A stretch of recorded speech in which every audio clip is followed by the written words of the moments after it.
Hi, Room 2. I'm going to be doing a lesson that goes along with Week 3, Day 2 page that looks like this.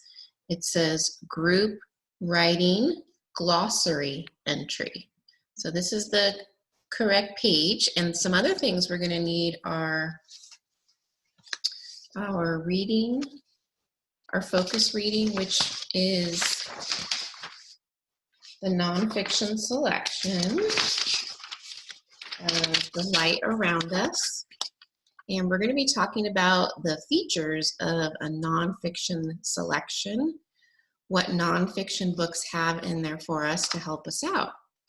Okay, one thing a nonfiction book usually has is a table of contents.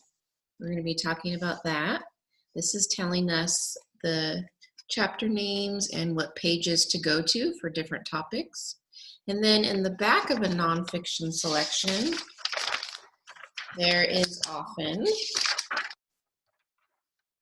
a glossary that gives us the meaning of some of the important words that were in the reading, and an index.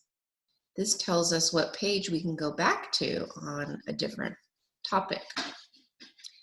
So using the light around us reading, we're going to be focusing today on the glossary, and then tomorrow's lesson is on table of contents. So I'm going to be going over that a little bit also.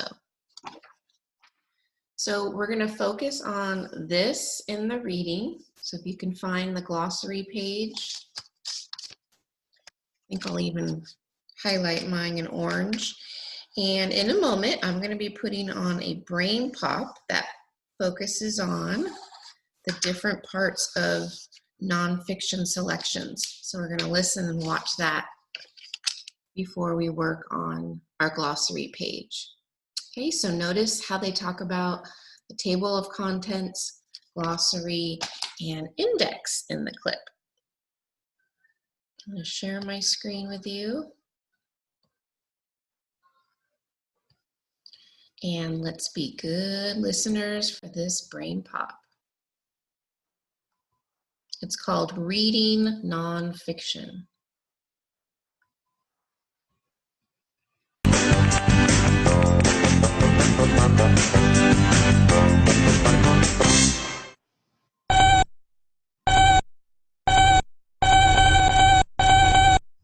Selden's lost his skin? Don't be upset, Moby. I think it's normal for snakes to lose their skin. But we better look it up in a book to be sure. No, not a storybook. A nonfiction book. What is nonfiction? Nonfiction writing is about real people, places, or events. It shares information and facts to help explain things. Newspapers, magazines, and textbooks are all kinds of nonfiction. And biographies are nonfiction books that tell you about someone's life. A diary can be nonfiction too. Hey, wait, whose diary is that? Nonfiction books look pretty different from fiction books. What are the parts of a nonfiction book? Well, the first part is the title. That's the name of the book. This one's called Caring for Snakes. There's the table of contents, which lists all the chapters and what pages they're on. You can read the table of contents to see if the book will tell you what you want to know. Let's see. This book has a chapter about snakeskin. Perfect. Some books have a glossary in the back. A glossary tells the definition of words that come up in the book. Well, kind of like a dictionary, except a lot smaller. Some books also have an index. The index lists words and topics in the book and the pages where they come up. Let's see. Snakeskin. Skin. Wow, there are tons of pages that have information about it. Now I think we're ready to start reading. But how do you read a nonfiction book? There's a lot of information in this book. So I'm going to read the book in small sections and stop and think about what I read. Snakes shed their skin as they grow. Let me think. I guess snakes need to shed their old skin and grow new skin as they get bigger. Their skin doesn't grow with their body like mine does. Cool. I know I understood what I read because I could put it in my own words. You're right, Moby. Looking at the pictures is important too. The caption is the writing underneath the picture that gives us more information. This caption says, "Snake skin is made of scales." The word scales is in bold, so I know the author wanted me to notice it. And the label shows us where the scales are. This book has a ton of information to remember. How can I take notes as I read nonfiction? No one can remember everything they read, so it can help to write down some things. Thanks, Moby. A graphic organizer can help you keep track of important details, like a timeline, word web, or KWL chart. We know that Selden shed his skin. We want to know if it's normal for... Okay, I'm going to stop the clip right here and just show you quickly. She mentioned one way to read nonfiction is to keep track of details with a graphic organizer. So that's what we're doing when we do pages like this, like we did yesterday, and we keep track of important details throughout the reading. Very helpful, especially when there is a lot of information and it's really long. Okay, so she talked about a table of contents, and that's going to be tomorrow's work in your packet. You're going to find information. It's going to tell you what page it's on. And these questions go along with this example table of contents. Okay. We're going to be looking at the glossary one. So we want to have this handy. I'm not going to do every word with you. I'm going to do 2 of them. So you really need to have yours out so that you can use this to help you. So the first word we're going to work on is the word cloudy. So let's find that in our glossary. Cloudy is the second one here, and it says cloudy. That means it can be seen through. If something's cloudy, it can be seen through partially. And I can see on mine that the words it got messed up. So definitely you can use my glossary answer to help you since it's hard to see on the page. Can be seen through partially, which means partly.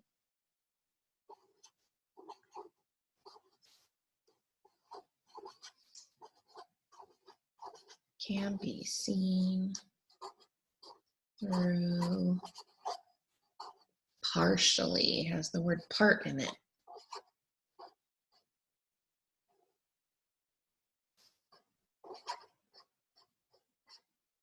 And then we're going to do this little line next. Cloudy can be seen through partially. Now the little line is where they tell us what page the word comes up in the text. So looking at the glossary in the reading, it says page 9. So I'm going to put a 9 right here. And there's a spot for a picture like it has in the reading, which you can add later, a little picture of what cloudy means. Next, we're going to do the word light. And in our table of contents, that's going to be the next one over. Light.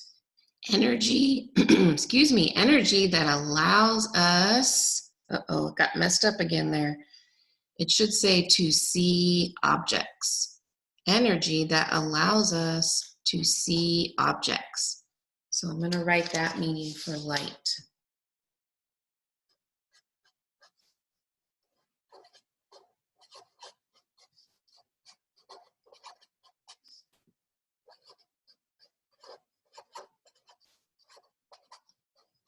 And I'm going to have to go underneath for my word objects.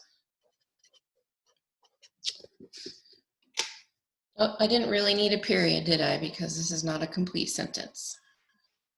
So light is energy that allows us to see objects.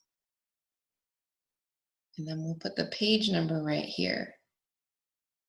So on the glossary in the reading, it tells me that the word light, oh, again, it's hard to read.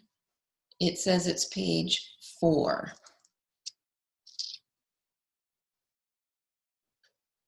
And then you have a spot for a picture for light. So you're going to be doing shadow and straight on your own. But where can I find the words to use? In my glossary. Okay, so the words you have left are shadow. And it even tells me the page, 11, and straight. I'd like you to do these two on your own. So you're going to use the words in the glossary and write them down on your packet page. Okay, and then tomorrow's page in your packet is focusing on the table of contents of a book.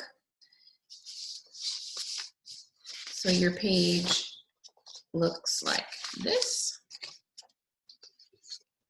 And it's going to be asking questions about the example table of contents that we have here.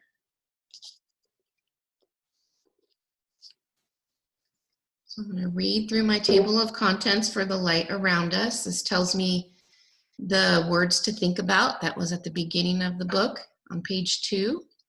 The introduction, page 4. Chapter 1 called Seeing Objects starts on page 6, and so on. This one starts asking, what page does the introduction begin on? So I'm going to find the introduction, go across, and that'll tell me the page. And this one's page 4.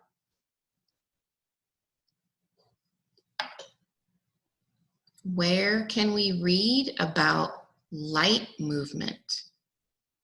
Light movement. Well, if I look at the names of my different chapters, chapter 2 is called How Light Moves.